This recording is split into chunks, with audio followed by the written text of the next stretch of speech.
This will be one of several videos on how to name, draw, and work with organic molecules. Organic molecules are carbon-containing molecules, and they have their own branch of chemistry because there's so many of them. Today we're going to look at a systematic method for naming them, and part of that method is using these prefixes because all organic molecules are named based on the number of carbons in the longest continuous chain. Notice that in this box I talk about different suffixes based on if there are single, double, or triple bonds in a molecule. We're going to start with just single bonds, so the suffix for now will just be ane. If you look at the box below that, and I'll include this under the video if you want to print it off because it comes in handy as you're learning how to work with organic molecules. This box contains, these are called alkyl groups. These are things that you can attach to chains of carbons, and they have a special way to name them. Over here are some other things that could be attached, other elements. There's a lot more that could be attached. This is just going to be the basics. So we're going to start with 4 different ways to draw an organic molecule. And the first way is called a complete structural formula. And example 1 is the molecule pentane. So I go back to my prefixes. 5 carbons has the prefix pent. And so I'm going to draw 5 carbons connected to each other with single bonds like that. You might want to write it down, put a big circle around it and exclamation points.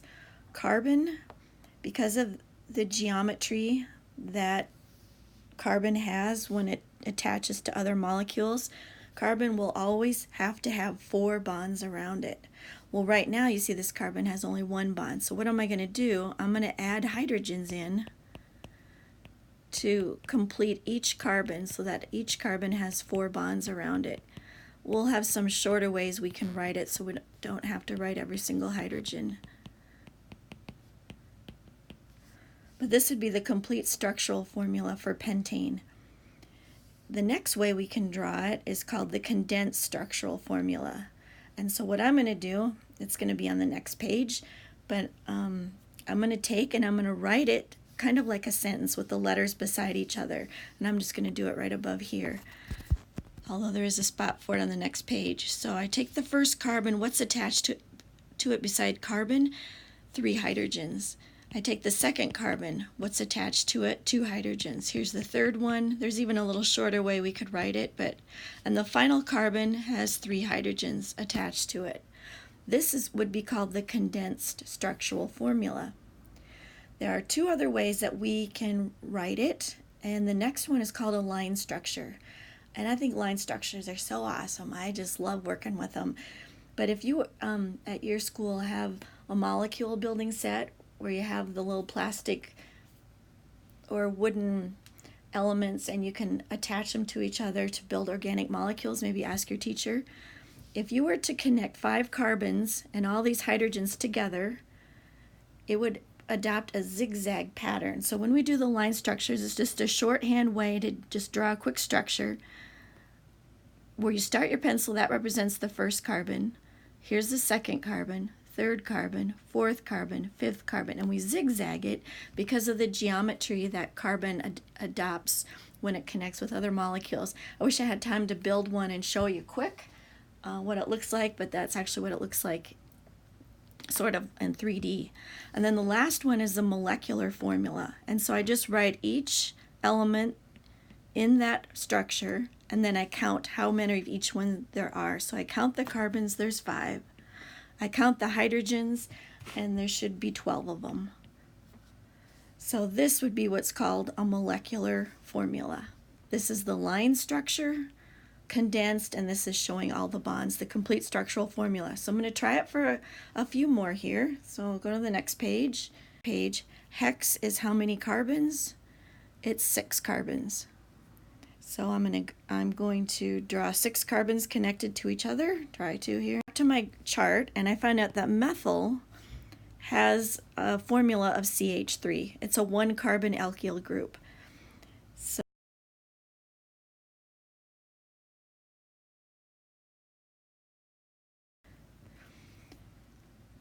and I'm going to example number 2. So I look toward the end of the name, right before the A and E, and I see a prefix hex. So I go to the previous way.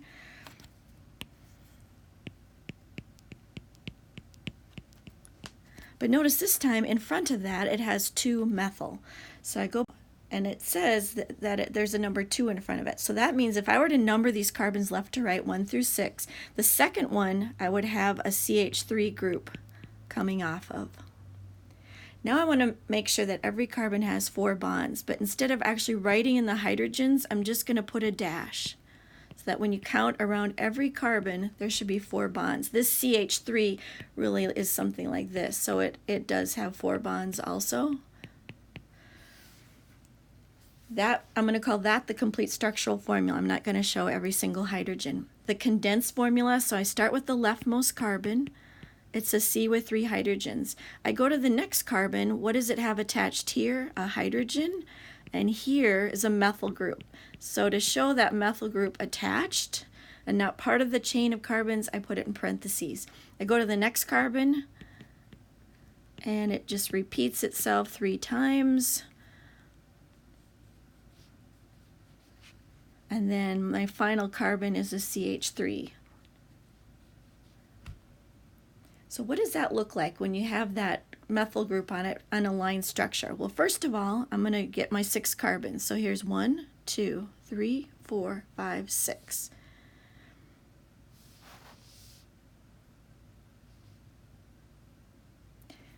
And to show the methyl group, I'm just going to go to the second one and either put a little line up or down. It doesn't mean a hydrogen on a line structure. That means that's a CH3 group. Any carbon-containing compounds, we would not want to do this. I would not want to go like this.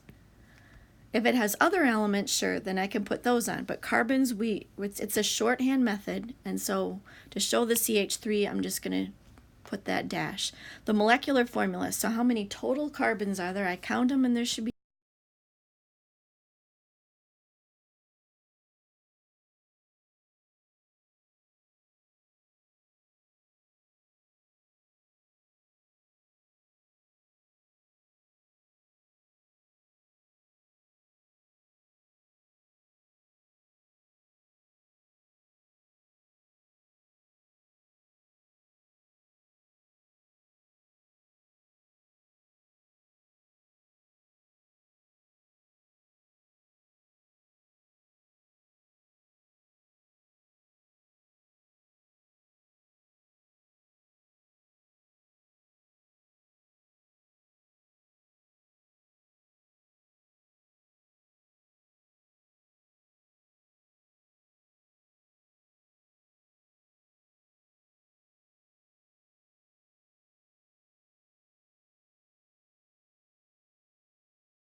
Second one is an iodine, and then there's two iodines coming off of this one.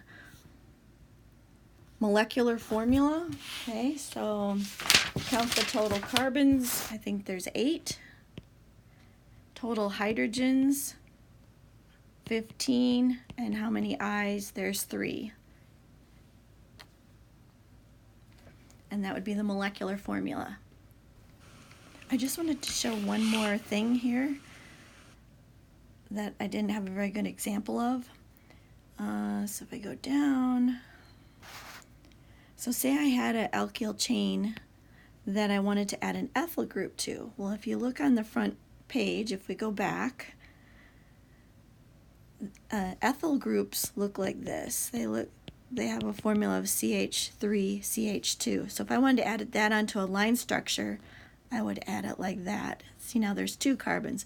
What if I wanted to add this group? Oh, it's getting sloppier and sloppier the later it gets.